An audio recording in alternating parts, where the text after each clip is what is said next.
Tomando uma em Sete Além.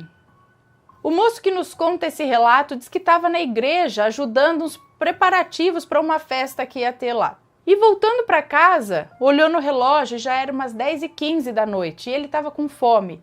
Então ele resolveu parar num bar que fica no caminho da casa dele, onde vende espetinho de churrasco. E ele parou o carro, estacionou o carro no lado oposto de onde fica a lanchonete. E ele diz que no ambiente havia 3 homens e uma mulher loira. Então ele entrou, pediu 2 espetinhos, um de carne e um de frango, e para beber pegou uma cerveja. Olhou em volta e a princípio não viu nada de anormal ali no lugar. Inclusive ele conhece o dono do lugar. Então o cara que atendeu ele foi até o interior lá, entrou para pegar o espetinho para assar. E aí ele pediu a um dos outros homens que estavam ali. Esse outro homem, ele conta que era maior e mais forte do que ele, mas aparentava ter algum distúrbio, alguma coisa, algo como síndrome de Down, ele não sabe explicar direito. Pediu para esse rapaz ir pegar lenha. Então, quando o rapaz estava voltando com a lenha, o rapaz que o atendeu disse para esse outro moço que não era essa lenha, era aquela outra lenha. E aí ele se virou para o moço que nos conta o relato e falou: eu tenho 2 tipos de lenha para 2 tipos de carne. Ele achou engraçado, riu ali com o cara, mas continuou por ali sentado. Comeu ali os espetinhos normalmente, sem se importar com nada, perdido nos pensamentos. Quando ele terminou de comer, se levantou e foi até o caixa para pagar. Mas foi aí que ele notou que o ambiente parece que mudou. O caixa que ficava num lugar, agora estava em outro lugar, do outro lado onde normalmente ficava. E aí ele foi até o caixa quando o atendente falou: eu não acredito que eles vieram aqui de novo. E aí ele olhou para fora e viu várias pessoas nuas, carregando cartazes de protesto em volta do carro dele. E o carro dele, inclusive, não estava mais no lugar onde ele tinha estacionado. Agora o carro estava na contramão do lado da calçada ali do bar. Não do outro lado da rua. Ele tinha estacionado do outro lado da rua. Agora estava desse lado de cá, na contramão. Foi aí que ele perguntou para o caixa: mas onde é aqui? Foi quando o cara do caixa respondeu: aqui é aqui mesmo, mano. Sete Além. Ele se tremeu todo, deu 2 passos para trás e caiu sentado no chão, que não era mais um chão de piso, e sim de terra batida.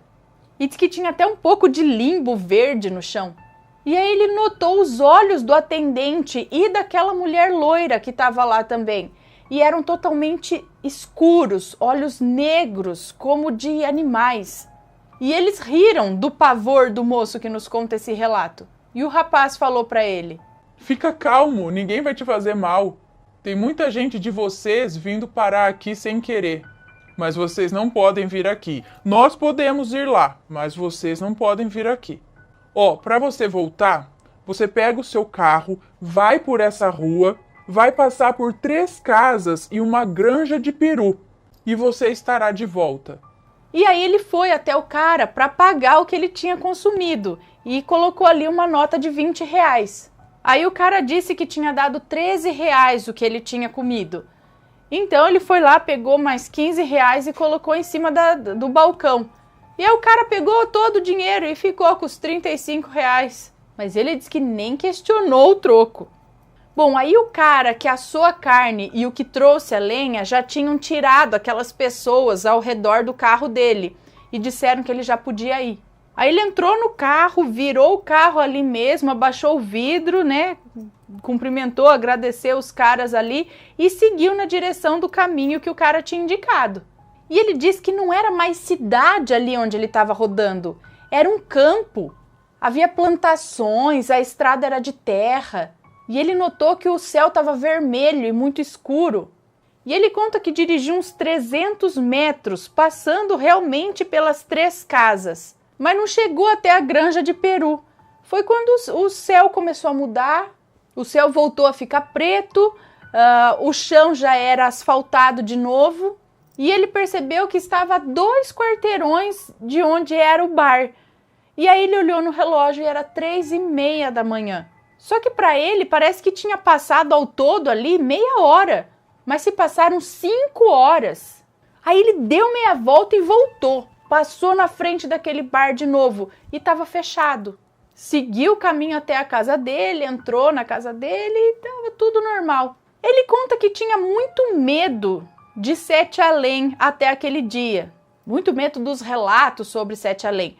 Mas depois disso que aconteceu com ele ouve os relatos do Milice e de outras pessoas e não tem mais medo. Mas que nada mais de estranho aconteceu depois daquilo, não recebeu mensagens, nada demais. Diz que algumas pessoas ainda disseram para ele que ele foi para o umbral, mas ele diz que não acredita nisso não, porque aquele lugar que ele foi não tinha nada de espiritual, era bem físico, tanto que ele comeu e bebeu lá. E ele não foi expulso do lugar, como muitos relatam, muito pelo contrário. Eles foram amigáveis, o ajudaram, disseram como sair. Tá, pegaram o dinheiro dele, né? Ficou lá com os R$ 35, mas quer saber? Foi um preço muito baixo, né? Perto do que as pessoas, né, vão para lugares hostis, assim, né? Acabam passando, né? Às vezes caem perto daquelas pessoas lá, como aqueles pelados lá protestando. Aquele povo lá era meio, sei lá, o que eles iam fazer. Mas ele estava ali dentro do bar, a galera foi gente boa. Ele diz aqui que ele recomenda tomar muito cuidado com esse assunto, ou porque diz que tem muitas entidades, muita gente e outros seres se aproveitando de Sete Além para fazer maldade com as pessoas. Ele particularmente acredita que Sete Além seja um mundo igual ao nosso, onde as pessoas só querem viver ali e cuidar das suas próprias vidas.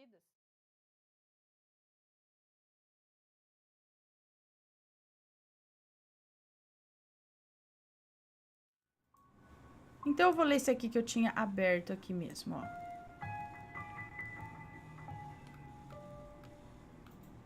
Aqui, ó. A noiva da Rua Agulha. Oi, Ana, sou de São Paulo, capital, mais especificamente da zona leste da cidade. Essa história aconteceu com o meu pai e um amigo dele, lá pela década de 70 ou 80. Meu pai e esse amigo dele moravam próximos um do outro e tinham arrumado umas namoradinhas que moravam não tão distantes deles. Elas moravam perto da Rua Agulha, na Zona Leste. Era de noite e eles estavam indo na casa delas. Antigamente tinha muito mato na região, não tinha muita iluminação e nem tantas casas como hoje em dia.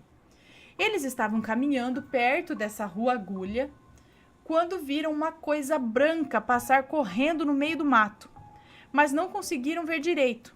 De repente, essa coisa fez uma curva e veio muito rápido e passou no meio deles, por dentro deles, igual a Lince Negra do X-Men. Meu pai diz que sentiu aquela coisa passar no meio do corpo dele, um arrepio. Era um ser que flutuava, não tocava no chão, vestia um vestido branco com babados nas mangas que eram longas e usava um véu que cobria o rosto. Ele e o amigo correram como nunca haviam corrido na vida. Voltaram para casa e nunca mais andaram lá à noite. E até esqueceram das namoradinhas. Tempos depois ficaram sabendo que muitas pessoas já viram essas coisas. E a teoria que todos têm é que era o espírito de uma mulher que foi assassinada pelo noivo no dia do casamento. Meu Deus!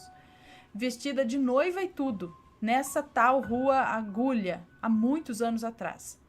Eles não sabiam disso quando passaram pela experiência sobrenatural. Minha mãe também disse que já viu essa noiva encostada no muro de uma fábrica que fica perto dessa mesma rua, quando meu avô passava de carro por lá. Ela era bem criança e disse para o meu avô: "Olha, pai, uma noiva." Mas meu avô disse não ter visto nada. Eita, alguém mais sabe de alguma história desse tipo aí? Por esses lugares aí, de uma noiva por lá? Eita! E aí, tá gostando dos relatos? Então o que você acha de deixar um like aí no vídeo, hein? Gosta dos relatos? Deixa o seu like, mesmo que seja nos cortes.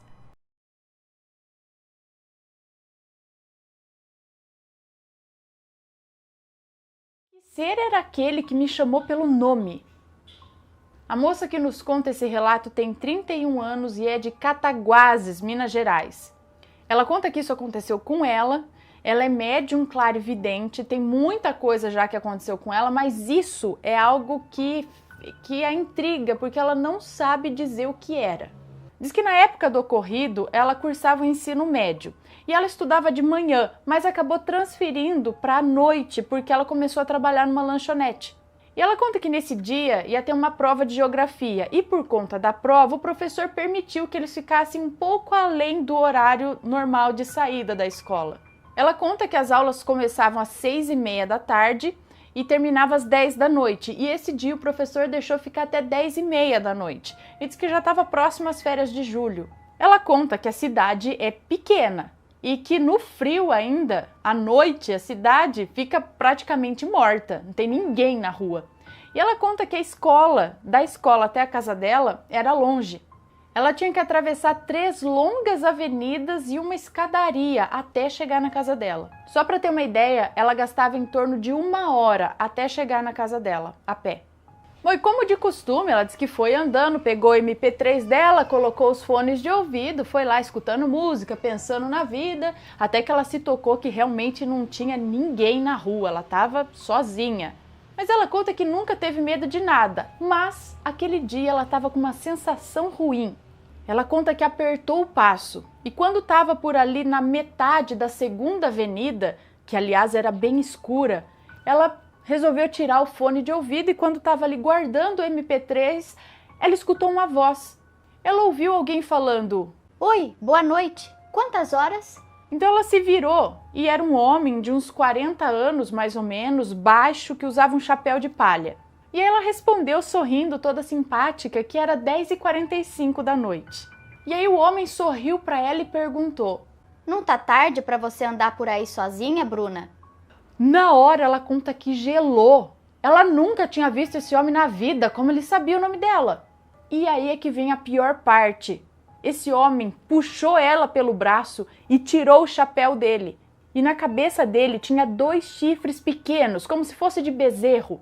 E aí ele soltou uma gargalhada e disse, olhando para ela: "Esses chifres não foram a minha mulher que colocou em mim."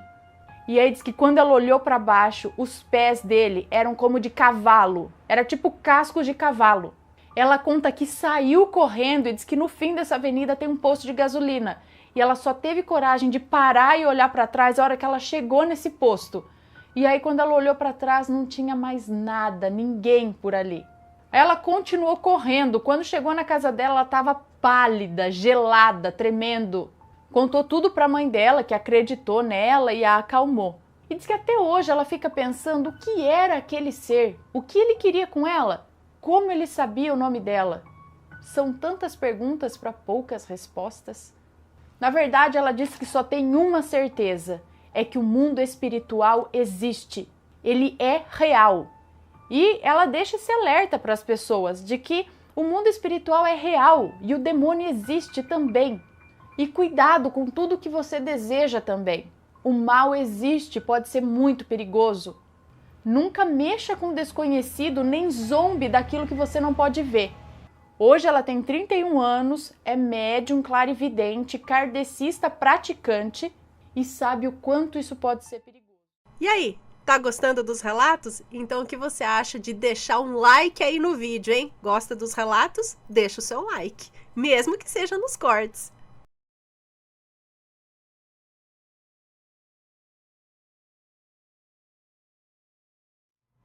Bom, vamos lá então ao primeiro relato desta noite, que é este daqui. A onça fantasma. Vamos ver do que se trata. Uma onça fantasma. Olá, Ana e assombrados, eu me chamo Fulana e já mandei outros relatos, mas a Ana ainda não leu nenhum. Mas enfim, vamos a este aqui. Não tem nomes, tá? Isso se passou com o meu padrasto e não foi fácil convencê-lo a me deixar contar esse relato aqui, mas eu consegui. Quando ele tinha, lá pelos seus 18 ou 19 anos, ele era estudante de um curso chamado Técnico Agrícola. E na época, sua turma de curso, mais alguns professores, iriam fazer uma viagem para o Mato Grosso do Sul. Antes de ir para lá, ele morava em Chapecó, Santa Catarina. que é onde nós moramos hoje em dia. Não me recordo a cidade que isso se passou com ele e não quero pedir para ele me falar, pois é só tocar nesse assunto que eu já recebo aquele olhar 43, que eu recebo aquele olhar querendo dizer, você não tem medo da morte, não? Sabe? Então eu prefiro não cutucar, né? Nessa viagem foram então ele, todos os seus colegas de curso e mais 3 professores. Era no total 16 pessoas. Eles iriam ficar em uma fazenda para ter a experiência de trabalhar com animais de verdade e seria a etapa final do curso. Lá eles ficariam cerca de 3 a 4 meses, era tipo um estágio. E lá foram eles. Chegando no local onde eles iriam ficar, já foram se estabelecendo ali, conversando com outros funcionários e também moradores do local. E com o passar dos dias foram se acostumando e fazendo amizades por lá. Tudo nos primeiros 2 meses, tudo correu super bem. Uma noite, depois do serviço, meu padrasto e seus colegas e mais alguns funcionários e moradores de lá, com os quais haviam feito amizade, eles se reuniram numa espécie de salão de festas que tinha na fazenda ali, para fazer um churrasquinho, tomar umas cachaças. E conversa vai, conversa vem, um dos moradores mais antigos de lá contou para eles a lenda da onça fantasma, que tinha ali numa certa rua. Óbvio que muitos deram risada e perguntaram, como assim? Onça fantasma? Aí o homem falou que há alguns anos, um grupo de caçadores achou uma onça e 2 filhotinhos na mata, próximo àquela estrada. Então, eles atiraram na mãe onça e levaram os filhotes, mas aquele tiro não foi o suficiente para matar a onça, que perseguiu os homens até aquela entrada onde eles terminaram de matá-la. Mais tarde, diz que os homens que fizeram essa atrocidade foram presos e os filhotes foram criados em cativeiro e depois de grandes, né, depois de adultos ou sei lá, né, depois de uma certa idade, eles foram levados para onde eles deveriam viver suas vidas. Mas o espírito da onça-mãe diz que ficou preso naquela estrada. E quando passam por lá à noite, é possível ver 2 olhos brilhantes na mata. E dizem até que ela corre atrás de você e pula em cima de você. Mas quando ela tá para cair em cima de alguém, ela some como poeira ao vento. Muitos caíram na gargalhada, né? E não acreditaram muito no que ouviram. Mas aquele homem e mais alguns ficaram sérios, mas não tocaram mais no assunto também. E continuaram ali, comendo e bebendo. Algumas semanas depois, ia ter uma festa numa propriedade próximo dali de onde eles estavam. Meu padrasto diz que era a festa de aniversário de uma solteirona, que era conhecida por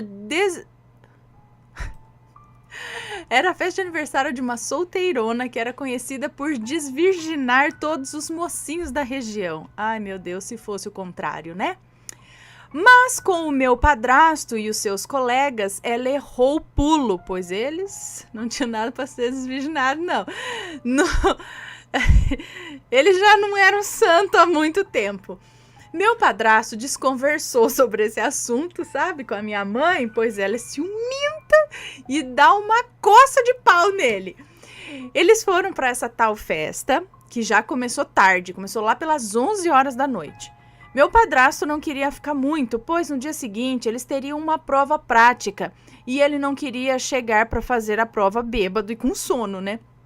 Então, quando deu umas 2:30 da madrugada, ele resolveu ir embora. Então, ele subiu na moto e foi para a fazenda. E para chegar até lá, teria que passar por aquela bendita estrada que foi relatada lá, a história da onça fantasma.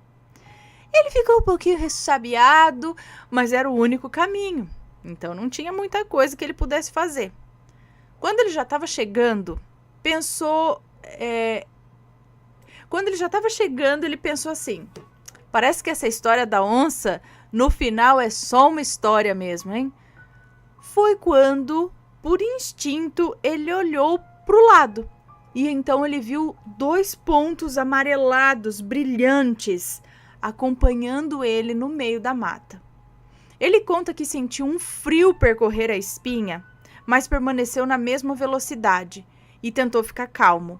Mas isso mudou quando aqueles 2 pontos amarelos se revelaram uma enorme onça. Ele achou que fosse uma onça de verdade, porque, segundo ele, parecia muito real. E ela estava correndo do lado do meu padrasto. Foi aí que ele se desesperou e acelerou mais ainda, deixando a onça para trás. Mas logo a onça já estava bem atrás dele de novo, quase conseguindo alcançá-lo. Ele disse que faltava tão pouco para chegar em casa, mas por mais que ele acelerasse e andasse, ele nunca chegava. Ele disse que não via mais a onça, mas que podia ouvir ele não podia mais ver a onça, mas podia ouvi-la correndo atrás dele. Então ele acelerou o máximo que pôde com aquela CG 125, mas mesmo assim parecia estar devagar. Foi quando ele ouviu um outro barulho, como se a onça estivesse pegando impulso para pular. Então, por uma fração de segundos, ele olhou para trás e viu que a onça tinha acabado de pular e se ele não acelerasse mais, ela ia cair em cima dele na moto. Ele tentou acelerar o máximo que pôde, mas mesmo que ele estivesse em alta velocidade, ele sentiu um solavanco na moto e sentiu também um peso sobre suas costas. E aí ele começou a fazer um zigue-zague com a moto e nem sabe como não caiu ou não se esborrachou no chão. Ele foi então diminuindo a velocidade aos poucos, olhou para trás mais uma vez e já não havia mais nada. Nenhum sinal de onça, nada. E quando percebeu, já estava no portão da fazenda. Ele desceu da moto e foi o resto do caminho andando, a pé, pois suas pernas estavam tremendo tanto que ele não conseguia mais se segurar na moto. E mesmo a pé, ele tremia demais. Entrou no quarto, deitou em sua cama e ficou lá por horas, só olhando para o teto sem saber o que tinha acontecido. E se algum dia sem saber o que tinha acontecido e se algum dia ele ia contar isso para alguém, né? É claro que ele não comentou com ninguém lá na fazenda. Um outro colega dele, que ficava tirando sarro da cara dos homens que contaram a história da onça, também passou por algo parecido com o que o meu padrasto passou. Só que ele contou para os outros em prantos e nunca mais tirou sarro da cara de ninguém, né?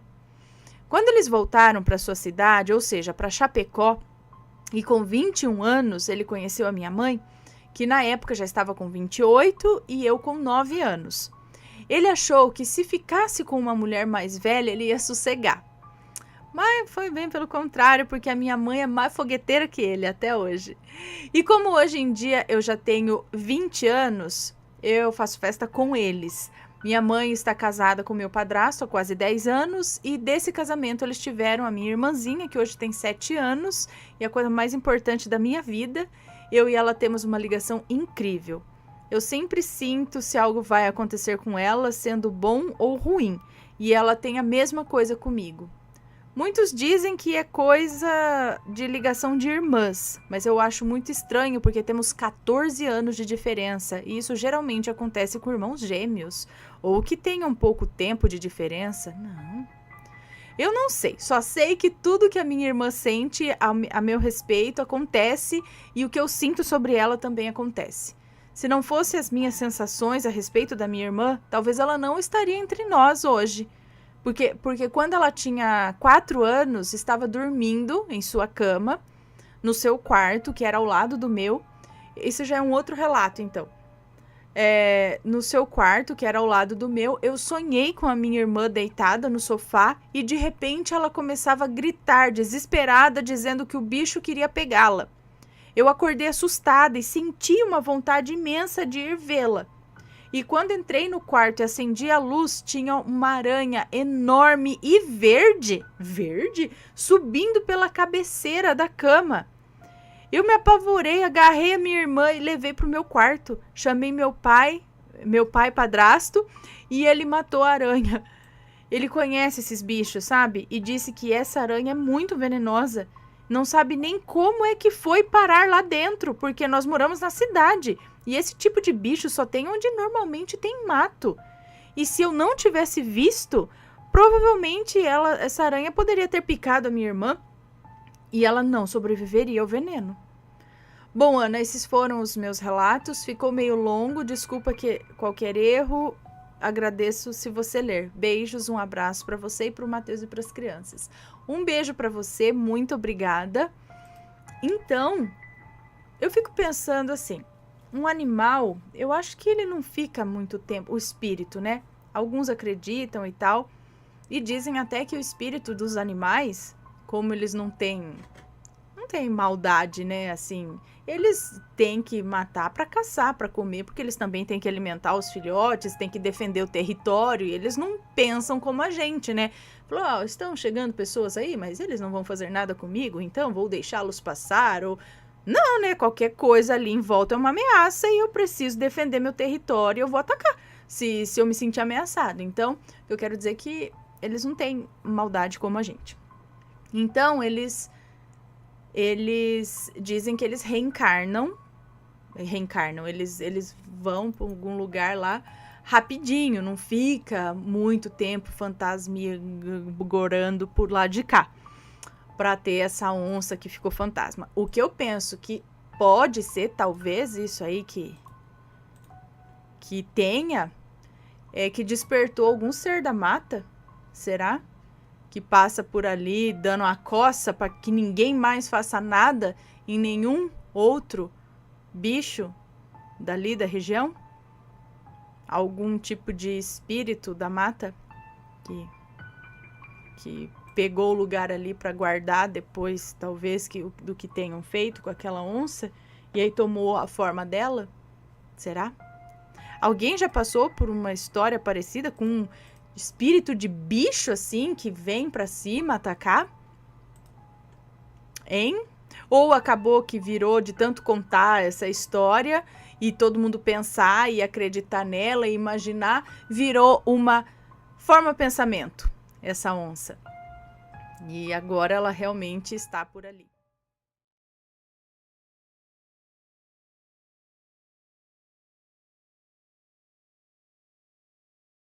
Vamos lá, mais um relato, deixa eu ver. Esse daqui agora, da inveja à amarração. Hoje não é dia de maledite, mas tem umas invejas, umas amarração aqui, vamos ver. Oi, tudo bom? Sou nova aqui no canal e encontrei o seu canal e adorei. Muito obrigada. Vou usar nomes fictícios, tá? Meu nome é fulana, sou do norte de Portugal, olha só. Namorei por 8 anos com... Os nomes são fictícios. Namorei por 8 anos com o André e nossa relação era ótima. Nunca discutíamos e se houvesse uma pequena briga, era por coisa boba. E logo estávamos de bem de novo. Nossa relação causava muita inveja nos casais amigos da parte dele. Eles sempre ficavam admirando, entre aspas, sabe? Mas admirando os nossos beijos, as nossas carícias, a troca de olhares e a nossa felicidade, sempre estampada no rosto. Sempre tive uma boa relação com os pais dele. E tudo... Olha os gatos brigando.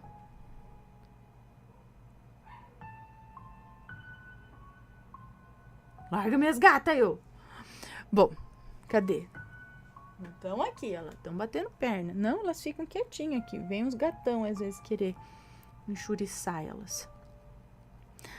Cadê? Me perdi aqui. Bom, sempre tive uma boa relação com os pais dele. E tudo ia assim na perfeição. Ao fim de quase 8 anos de namoro, André decidiu procurar uma casa para vivermos juntos. Ele andava super entusiasmado, fazia planos, estava mesmo determinado a dar esse passo. Bem mais do que eu até. Mas uns 3 meses depois, ele começou a ficar desligado de tudo na vida. Mas em contrapartida, passava muito mais tempo comigo, mas sempre muito desligado de tudo. Até que um dia o André me enviou uma mensagem terminando tudo comigo. Sem dar uma razão para essa decisão, que ele havia tomado? Nem ele sabia explicar. Pouco tempo depois, ele me bloqueou no celular e nas redes sociais. O meu mundo desabou. Eu fiquei sem chão. Eu me senti perdida. Eu passei 1 ano com depressão. Olha, eu não desejo a ninguém o que eu passei e o que eu senti nesse tempo. Através de uma amiga, eu fui a uma cartomante que me falou que o André estava sendo vítima de uma amarração por parte de uma mulher e vítima de um feitiço para me deixar por parte de outra mulher. Lógico que eu procurei ter certeza do que me foi falado através de outras cartomantes, o que veio a se confirmar. 4 meses depois dele ter terminado comigo, descobri que ele estava com uma menina 13 anos mais nova que ele. Imagina, uma moça bem alta e bem magra com... Imagina, era uma moça bem alta, bem magra, com alguns dentes podres e enormes, sem qualquer beleza nem sensualidade, sabe? Pra falar, nossa, ele, né, óbvio, a deusa, ele se apaixonou, largou. Não era assim lá, né? Um primórdio. Enfim, não tinha nada, sabe? E também não era rica, não, tá? Pra falar, foi por causa do dinheiro. Não.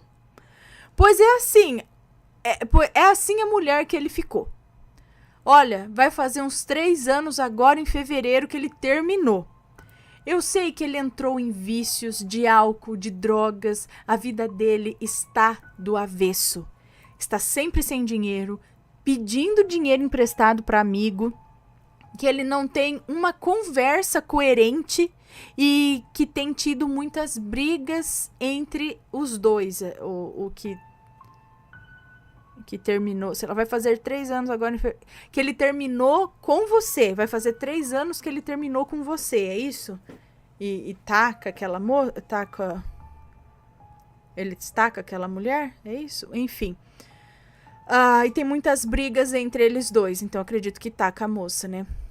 A felicidade deles acabou, mas ainda estão juntos. Sobre o feitiço da outra mulher, bom, foi a mãe dele que fez para que ele pegasse ranço de mim pelo motivo de eu não ser de classe social média alta, para que o filho tivesse uma vida requintada como a mãe dele desejava. Por isso, nem toda pessoa que nos sorri nos quer bem, ouviu? Apesar de eu ter ficado... Porque ela falou que ela tinha uma ótima relação com os pais dele, né? Com a mãe, com o pai, e era tudo de boa. Mas a mãe dele foi lá e fez um trabalho para afastar ele. No fim, olha o que virou. Apesar de eu ter ficado bem mal com o término da relação, ter ficado com depressão e tudo, eu consegui aos poucos me recuperar, voltar a viver, voltei a estudar. Só faltava 1 ano para eu concluir o ensino secundário. Estou conhecendo uma pessoa nova, um homem que tem chamado a minha atenção e a minha admiração. Quero, com este meu relato, deixar claro que não vale a pena fazer feitiço só porque querem que tudo seja do seu jeito, porque tudo que se planta, se colhe. Tudo que se faz, recebe. Toda ação tem uma reação. Além disso, nada acontece por acaso.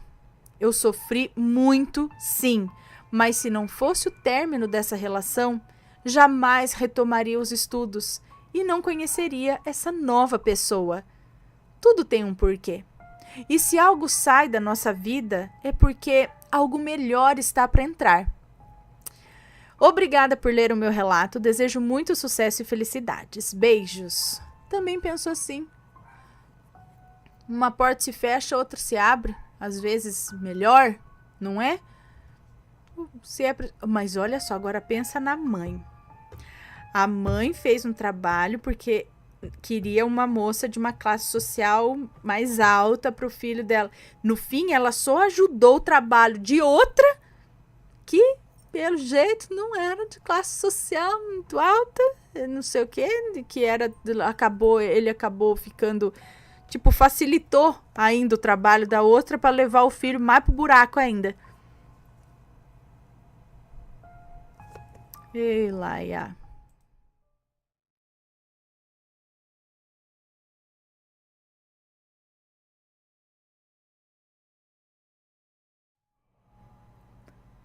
Vamos lá.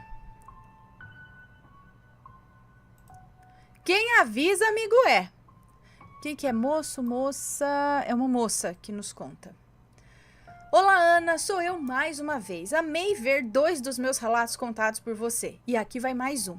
Esse é bem curtinho, mas totalmente verídico. Sem mais delongas, vamos ao relato. Não há nomes no relato. Ok. Bom, Ana, como eu disse em outro relato, minha mãe era caminhoneira e viajava muito. Eu ficava sozinha em casa desde os 14 anos. Como só era eu e ela, não tinha jeito. Ela precisava trabalhar e eu tinha que estudar. Então eu ficava e ela ia. Mas sempre tive muita responsabilidade e juízo, então ficava tudo bem. Apesar do juízo, eu era uma adolescente quase normal e teimosa, e a teimosia fazia parte de mim. Minha mãe é candomblecista desde criança e eu também. Uma coisa que ela sempre repetia era: nunca durma com a louça suja na pia e nem com as panelas em cima do fogão, porque eguns, que são espíritos desencarnados sem luz, eguns vêm e se alimentam das sobras de comida. Ai, alá. Lavando a louça antes de dormir agora. Só pensando nas comidas que ficavam no fogão, gente do céu. E pizza. Se fica uns pedaços de pizza aí em cima também. Tem que guardar dentro do micro-ondas. Os legumes vêm comer. Ai.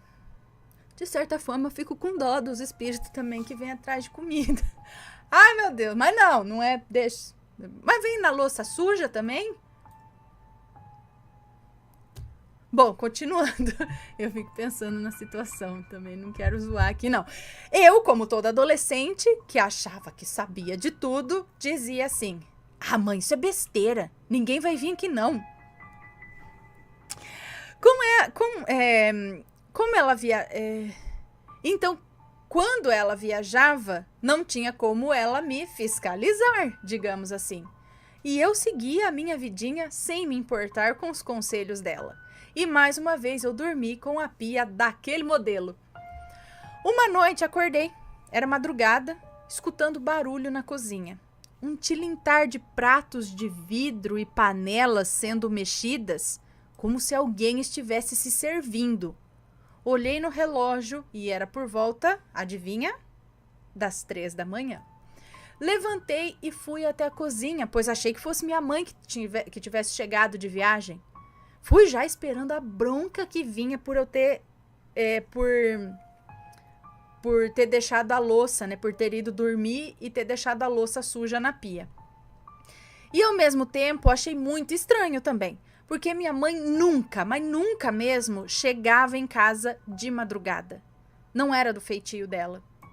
Bom, fui andando no escuro mesmo, sem acender as luzes. Eu nunca tive medo de andar no escuro. Estranhando, né? E me perguntando, gente, por que minha mãe não acendeu as luzes também? Ana do céu, quando cheguei na cozinha, eu vi uma silhueta, aparentemente de um homem imenso, muito grande mesmo, que parecia estar pegando a comida com as mãos e levando à boca. Acendi a luz o mais rápido que pude e ele simplesmente desapareceu diante dos meus olhos, tipo no filme Lights Out, quando as luzes se apagam. Resumindo, era 3 e pouco da manhã, 3 e pouco, 4, entre 3 e 4 da manhã, e a mocinha aqui estava lá lavando a louça, que se eu tivesse lavado antes, não teria essa visita sobrenatural em casa. Você, jovenzinho, que acha que sabe das coisas, só um spoiler aqui. Você não sabe de nada não, tá? Escute os conselhos dos seus pais, vai evitar a fadiga. Essa experiência serviu de lição. Já se passaram mais de 10 anos e eu nunca mais dormi com a louça suja. Pode ser meia-noite ou mais. Eu só me deito depois de lavar tudo.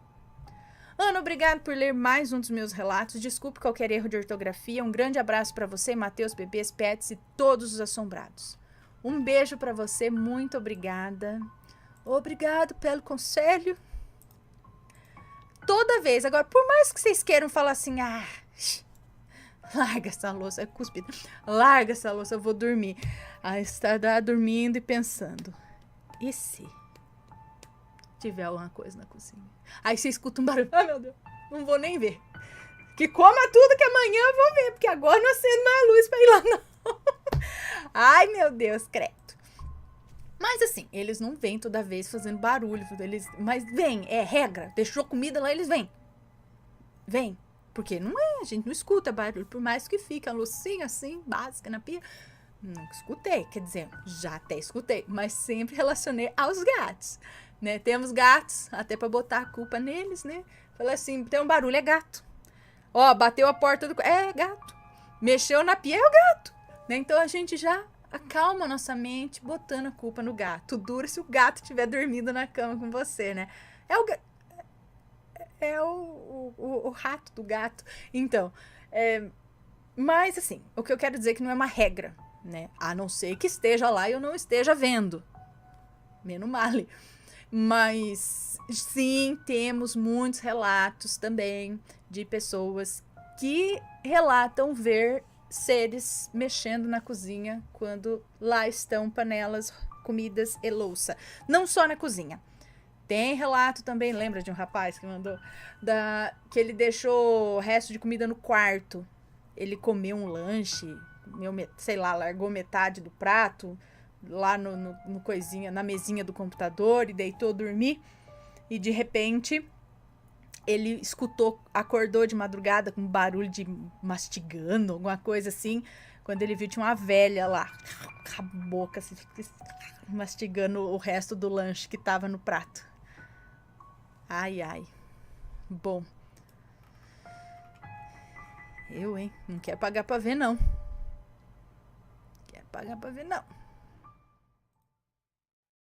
E aí, tá gostando dos relatos? Então o que você acha de deixar um like aí no vídeo, hein? Gosta dos relatos? Deixa o seu like, mesmo que seja nos cortes.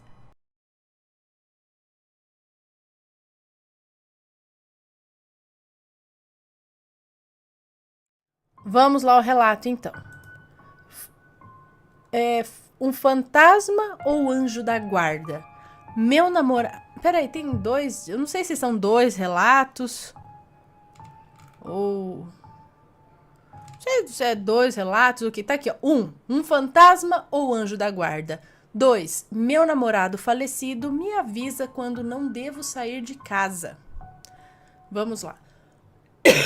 Olá, Ana, me chamo fulana, mas pode me chamar de Lua.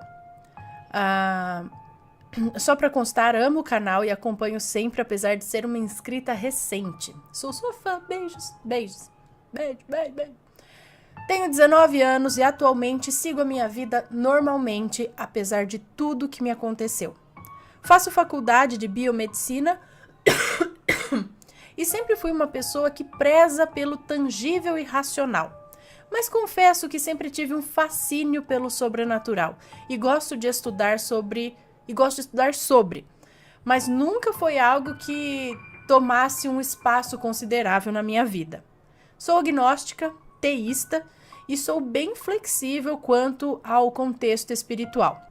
Não acredito em tudo, mas também não desacredito. Acho importante mencionar para você entender melhor o contexto da minha situação. Talvez seja um pouco longo. A minha família era do tipo tradicional quando eu era criança. Pai, mãe, um irmão mais novo e eu. Achei que éramos uma família como qualquer outra. Minha mãe era muito religiosa, meu pai nem tanto. Meu irmãozinho sempre foi meu bem mais precioso, apesar das brigas naturais de irmãos. E me esforcei muito e ainda me esforço para ser uma boa mãe para ele, já que ele me chama assim. E eu sempre me esforcei muito para agradar principalmente a minha mãe, que sinceramente foi uma maledite e sem dúvida a pior pessoa que já conheci. era sempre uma das primeiras, eu era sempre uma das primeiras da turma, ganhava medalhas de mérito acadêmico nas categorias mais altas e nos esportes, cantava na igreja e amava teatro, e ainda amo. E amava ainda mais desenhar e dançar, coisa que aprendi a fazer sozinha, principalmente o desenho. Não é por nada não, mas dizem que faço isso muito bem. E eu realmente me impressiono às vezes por simplesmente começar a rabiscar qualquer coisa e quando dou por mim, a figura já está formada. E algumas nem eu mesma entendo de onde vieram.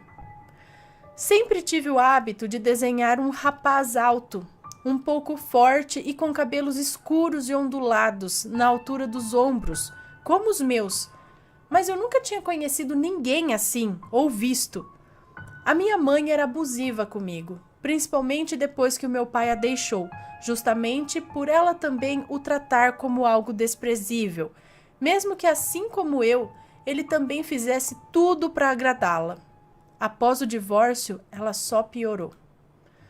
Se afundou em drogas, álcool, homens bem mais jovens e negligenciava cada vez mais a mim e ao meu irmão.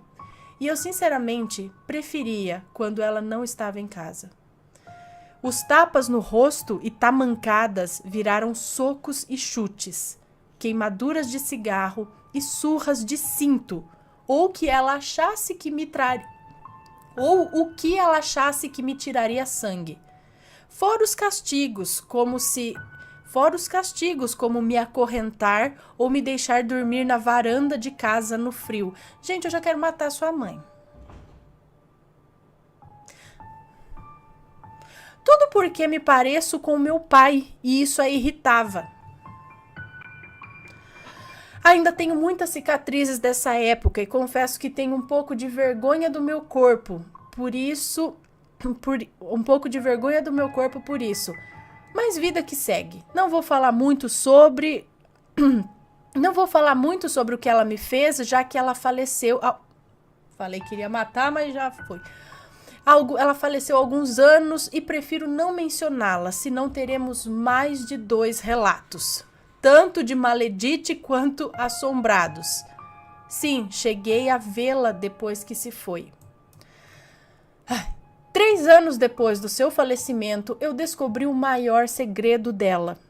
Algo que nem mesmo a minha avó materna sabia, mas uma amiga dela da época de colégio e o meu pai sabiam. Ela teve um filho de um velho namorado que conheceu antes do meu pai, escondida de todos enquanto estava morando em outro estado, mas o trouxe para cá e deixou com essa amiga dela, dizendo que ele era um sobrinho dessa amiga e que a dita mulher o teria pego para criar. Mas na verdade, ela só estava escondendo o meu irmão por ser jovem e por ter escondido a gravidez também. Era um garotinho chamado... Eu não sei se os nomes estão trocados. Era um garotinho chamado João. Vou dar um nome fictício porque eu não sei. Mas ele faleceu sufocado com quase 1 ano de vida e até hoje não se sabe como. Mas eu tenho as minhas suspeitas. Credo, gente. Soube disso pelo meu pai num dia após uma das visitas dela no meio da noite. Contei que ela sempre dizia que... Visitas entre aspas. Contei que ela sempre dizia que preferia ter me abortado na época em que eu ainda morava com ela. Contei que ela sempre dizia que preferia ter me abortado na época em que eu ainda morava com ela. E ele simplesmente disse: ela já tinha um filho morto nas costas. Acho que mais um só ia deixar ela mais doida. Não, meu pai não é nada sensível e delicado para dizer nada, e isso inclui informações desse tipo. Ana, meu mundo desabou ali. Desde lá, eu comecei a ligar as peças sobre tudo e imaginar quão diferente a minha vida teria sido se eu tivesse o meu irmão vivo e ao meu lado, junto com o nosso irmãozinho, e como seria mais fácil. Um cuidando do outro e do nosso caçulinha. já que eu só permaneci morando com ela por medo dela acabar descontando nele e fazendo com ele o que fazia comigo. Ele era muito pequenininho e eu jamais o abandonaria assim. Espremi o máximo de informações possível sobre o meu irmão mais velho do meu pai e acabei descobrindo onde ele estava enterrado.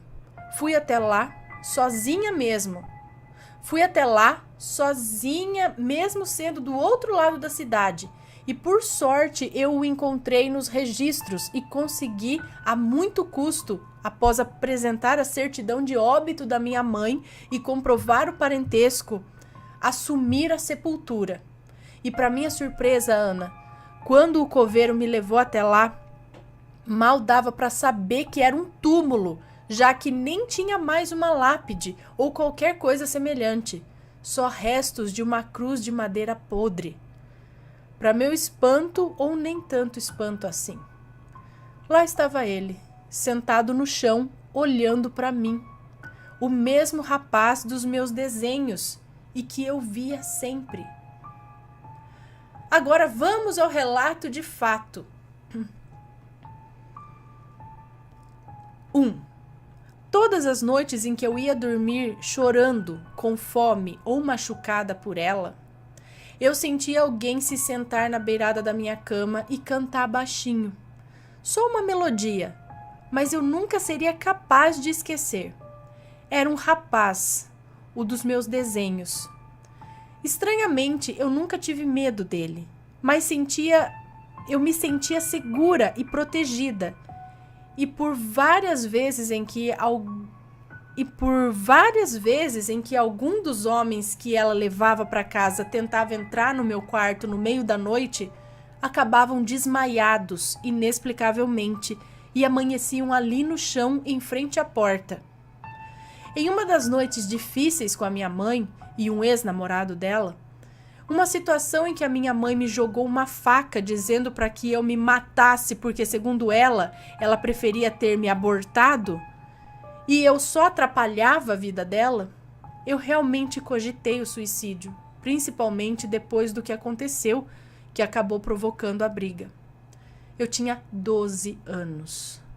Mas quando virei para pegar a faca no chão onde ela tinha jogado, a faca tinha sumido. Simplesmente sumiu. E estava bem do meu lado. E nunca mais essa faca apareceu. E não tinha como estar debaixo de nada, e mesmo que estivesse, eu acharia em algum momento enquanto fazia as tarefas domésticas. Mas nunca mais eu vi aquela faca. Mas lembro de ver o mesmo rapaz saindo da cozinha apressado aquela noite. E eu sempre o vejo em situações de perigo ou de angústia. Quando soube sobre meu irmão mais velho falecido, eu cogitei se poderia ser ele, devido à semelhança física gritante entre nós. Ter a mesma pintinha no nariz, até a mesma pintinha no nariz ele tem. Mas resta saber, ele teria virado o meu anjo da guarda? Quando descobri o nome dele, essas aparições se tornaram ainda mais nítidas. Sempre que eu o chamava no meio da noite, ele vinha e se sentava ao meu lado para me ninar. E, curiosamente, ele morria de medo da minha mãe. Por que será, né? Eu só não entendi a idade que ele morreu. Aqui, ela falou...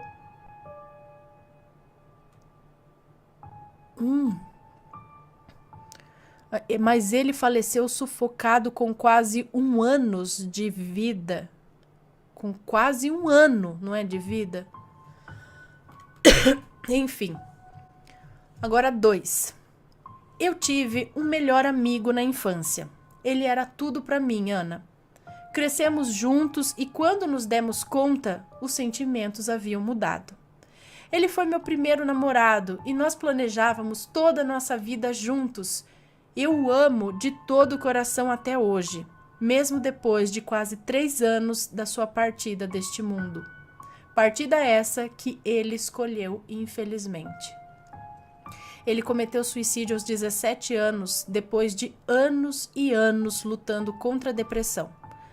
Eu confesso que até hoje eu não entendo e não consigo aceitar que ele me deixou assim. Mas seja como for, eu só quero que ele tenha paz e saiba que na vida ou na morte eu o amo. Eu sempre fui muito próxima da minha mãe. Quer dizer, eu sempre fui muito próxima da mãe dele. E ela era como uma mãe para mim também. E demos muito apoio uma à outra após a perda. Ela foi muito gentil em me deixar ficar com algumas coisas que me lembravam muito ele, incluindo o violão. As alianças que ele comprou para nós, sim, Ana, a mãe dele disse que ele pretendia me pedir em noivado. E eu ainda coloco às vezes, entre outras coisas. O violão estava meio detonado e nós sempre falávamos de reformar ele e transformar em um item de decoração na nossa futura casa. Mas depois que ele se foi, eu decidi cumprir isso eu mesma. Reformei o violão sozinha e o pendurei na parede junto com outros itens de decoração. Ana, o violão toca, às vezes, do nada. No meio do dia ou da noite. Não interessa a hora, ele simplesmente toca. Às vezes isso é tão frequente que nem me espanto mais, mesmo quando estou sozinha em casa. Na verdade, isso às vezes me conforta bastante. E eu tenho uma intuição forte desde sempre. Então, quando sinto que devo ficar em casa porque algo vai acontecer, eu simplesmente fico. E sempre que teimo em desobedecer a minha intuição e decido sair assim mesmo, o violão toca, como se fosse para me lembrar de ouvir a minha intuição e obedecer. E não sou só eu que escuto quando ele toca, não. Meu pai, minha madrasta, os filhos dela e o meu irmão mais novo, todos já escutaram. A minha madrasta já tentou dar um fim nesse violão várias vezes. Isso já foi motivo de brigas e mais brigas, já que eu não permito e ele não está fazendo mal a ninguém. E quanto aos avisos, quando não toca, as coisas somem. Carteirinha estudantil, carteira, chave, dinheiro e qualquer coisa que me impeça de sair se eu não estiver portando. E sempre as encontro dentro do violão, na parede, e sempre é um sacrifício para tirar. E todas as vezes que isso aconteceu e eu saí, mesmo assim, algo deu errado. Assaltos, assédio, mais assaltos, até um pequeno acidente de carro uma vez. Então eu prefiro dar ouvidos à minha intuição e ao famigerado violão. E é isso, tentei resumir. Mais uma vez, parabéns pelo canal e desejo muito sucesso. Espero que seja interessante. Tive que tirar o violão da parede porque estava apitando o quarto. Essa semana mesmo a minha carteira estava lá dentro. Gente.